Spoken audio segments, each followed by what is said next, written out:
Welcome back to another set of 3 weird crimes I've discovered that weren't really long enough for their own video, but I absolutely needed to cover. We've got a Russian gamer whose rage took him to bizarre lengths, some US soldiers who were attacked by a ninja, and a priest who desecrated a church altar in a very outlandish way. Let's get started.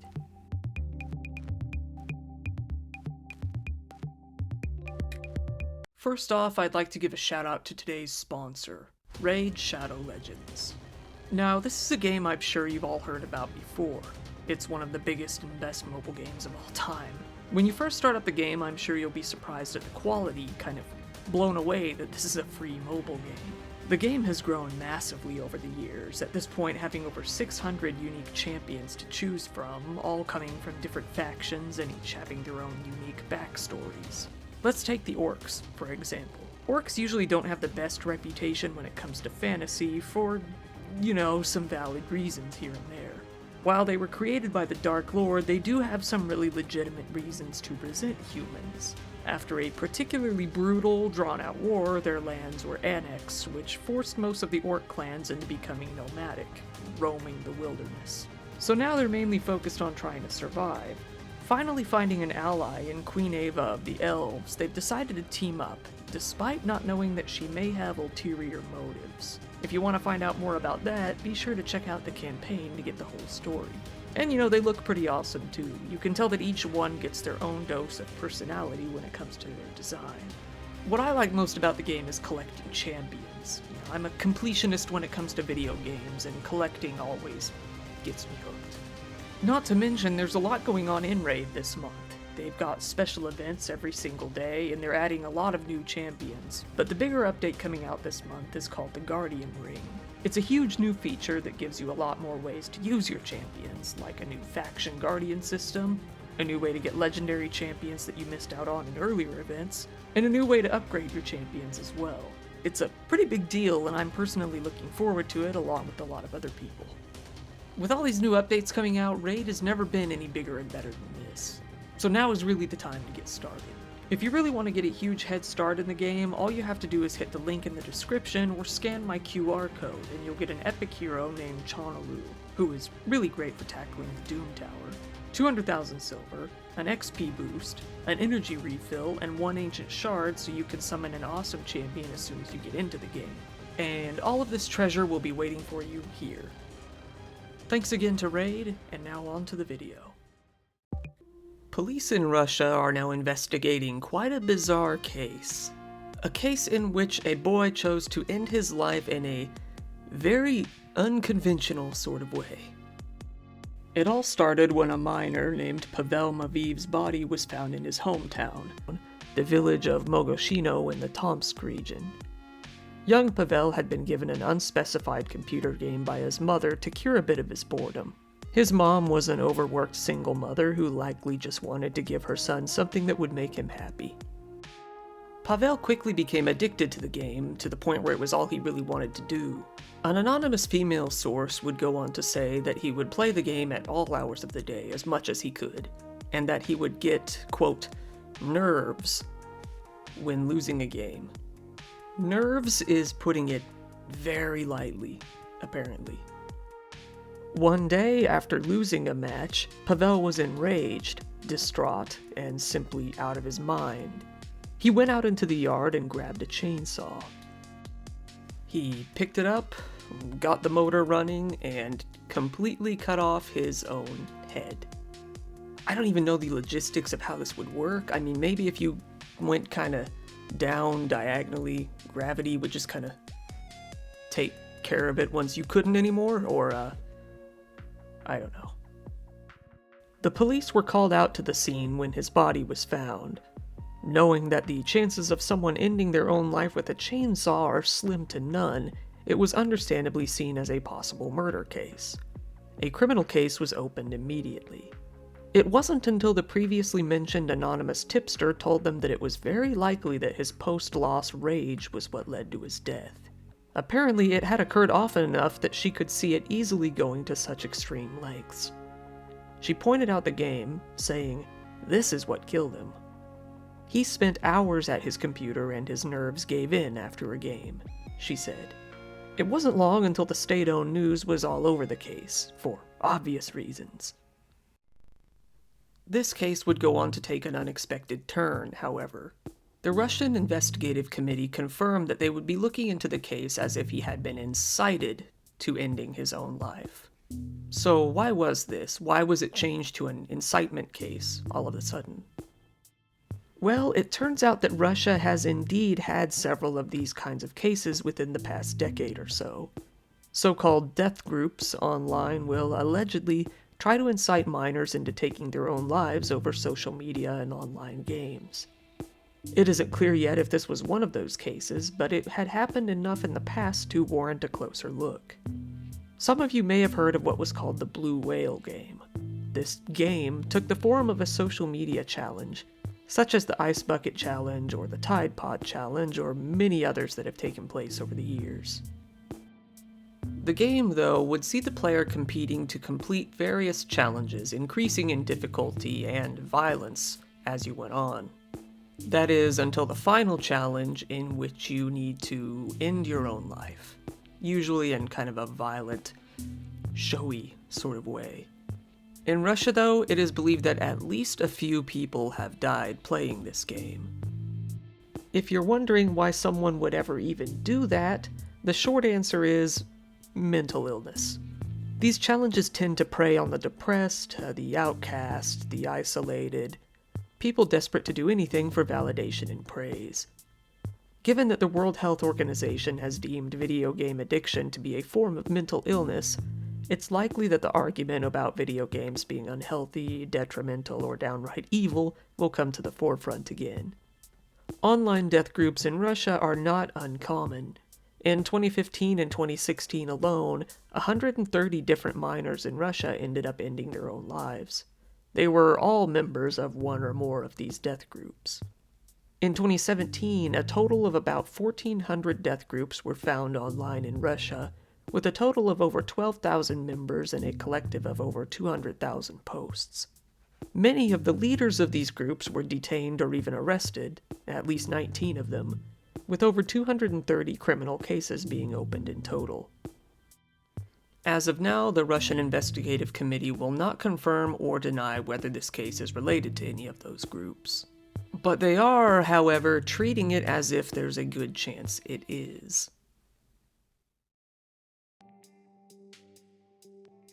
There are some strange reports about a very unique crime coming out of California. Oddly enough, first through a snippet of an official document uploaded to a meme account on Instagram.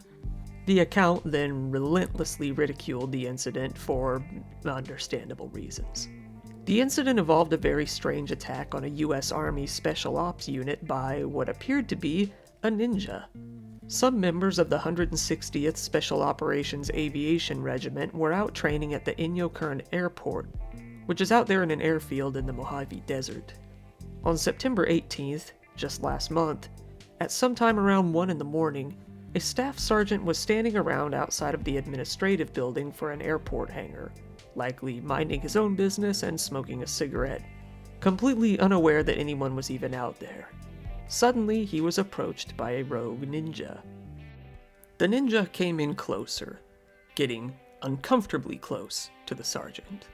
He looked him up and down and said, "Do you know who I am?" To which the sergeant responded, "No." "Do you know where my family is?" he further inquired. The staff sergeant, again, had no response beyond no. This was not a good enough answer for the ninja. Enraged, he took out a katana and began slashing the sergeant. He managed to hit the victim's phone, his knee, and his leg. The sergeant took off running toward the nearby administrative building of the airport hangar.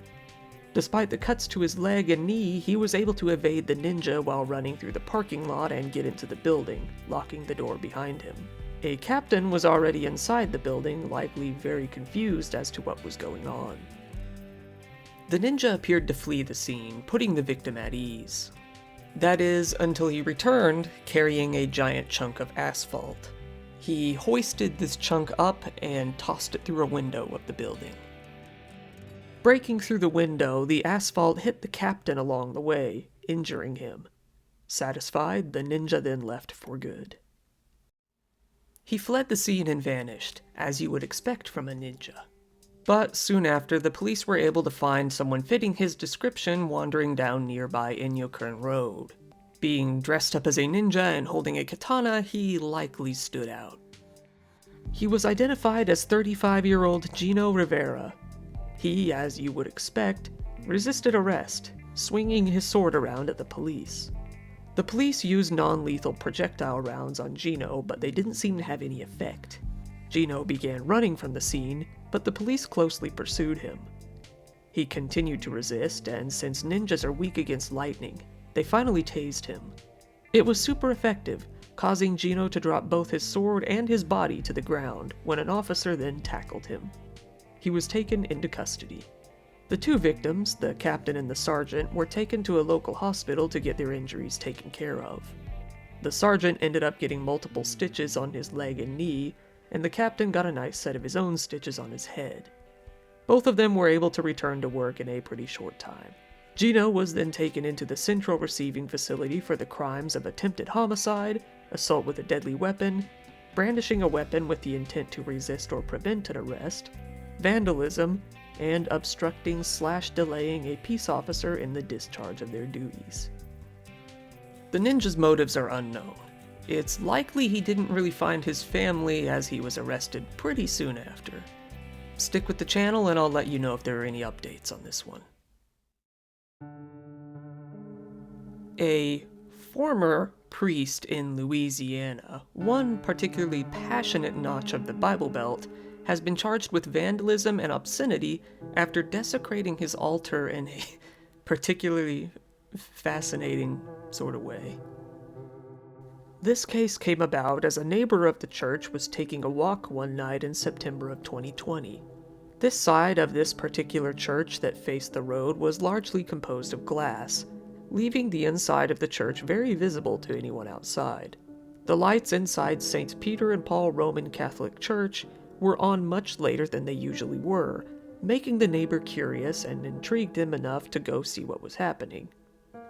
And unfortunately, this neighbor chose to take a look toward the church, and their eyes were cursed with an unholy vision. Up on the stage, the priest and two dominatrixes were getting freaky on the church altar. The priest was still half-dressed in his priestly attire, while the women were dressed in corsets and high-heeled boots as they used plastic toys on/in the priest as they engaged with him. Various other toys surrounded the altar, along with two separate cameras on tripods recording the event. Interestingly, it seemed that they even got their hands on some professional stage lighting.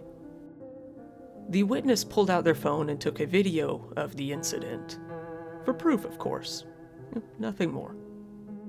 They then called the police, who quickly arrived at the church. The neighbor then showed them the recording on the phone.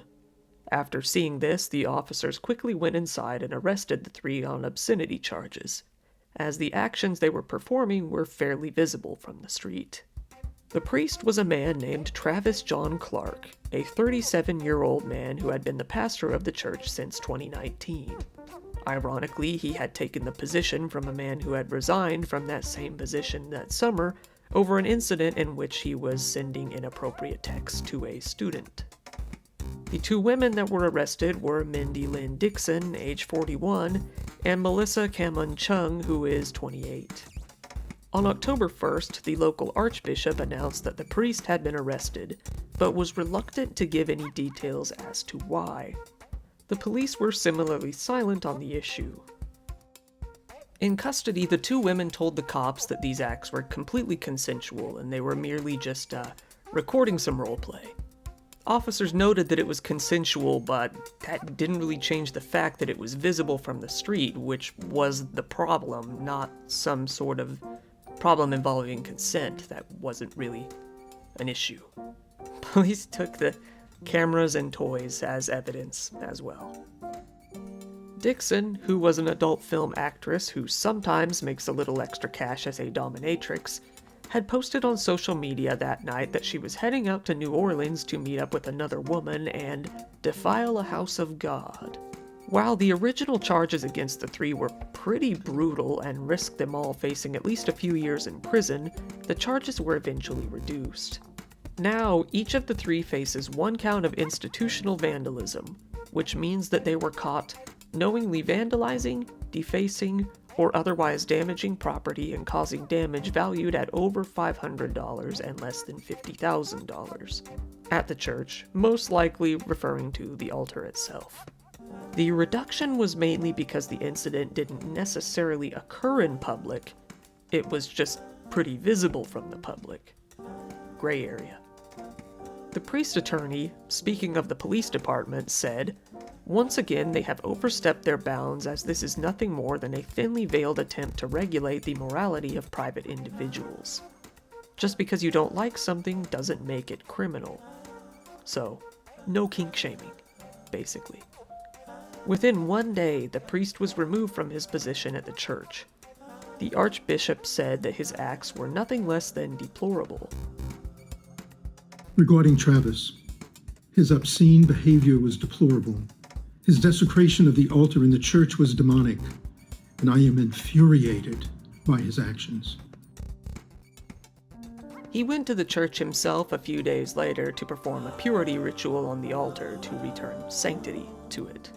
However, after hearing the full details of what went down, he just bailed on that plan and burned it.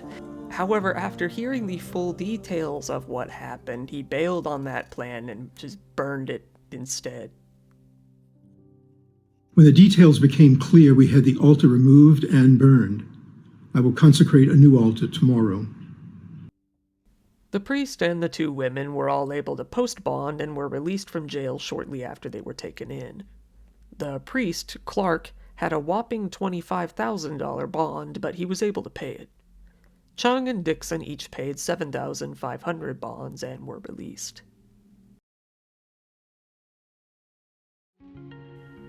Once again, thank you for watching this video. If you'd like to give the channel a like, it really helps with the algorithm. You don't have to, up to you. If you like dark content like this, feel free to subscribe, it's what we do here. If you really want to help support the channel even further, I do have a Patreon page, which is below in the description. Speaking of which, shout out to my top patrons: David McLaughlin, Marsh, Buffazerk, Lonro, Itaya, Jewel Mavchan, Lori Tayaba, Kemi Lu, Kim Peak, Lux Alpaca, Charity, Skooky Main, Foxlicity, Jackie, Lavender Wise, and Trace Ferguson. And as usual, you are the best. Thank you. Have a good night.